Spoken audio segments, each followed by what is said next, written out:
Hi, this is State Representative J.T. Wilcox, and I'm the House Republican Leader down here in Olympia. And we are just about halfway through the 2020 legislative session. Normally, the most significant bills pass in the last 2 weeks of the session.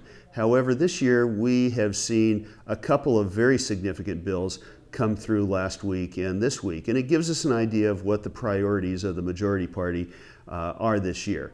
Unfortunately, the two bills that I'm talking about, which we opposed with a total of about 10 hours of debate, are tax increases that have already been soundly rejected by the voters at the polls. The debate that we had last night was on a bill that was designed to fix another tax increase bill that was passed in the last minutes of the 2019 session. And it was passed in such a hasty way that it became apparent to the Department of Revenue that it was impossible to enforce.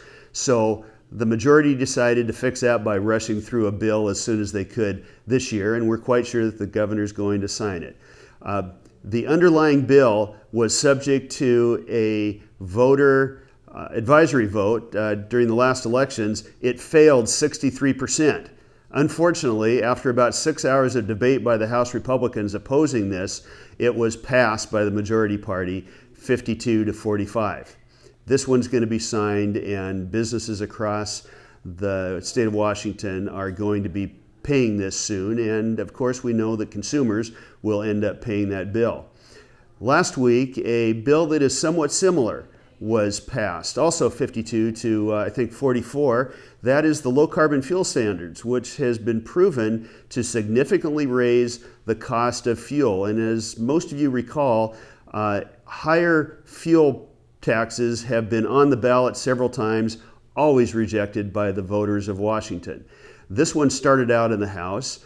We put about 4 hours into debating this. I think we significantly weakened the support for it because our arguments were sound, and in the end, elected representatives really should care about the will of the voters.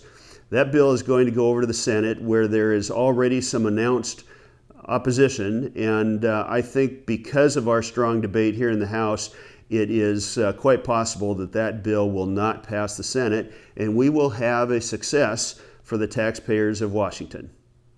Thanks very much, everybody.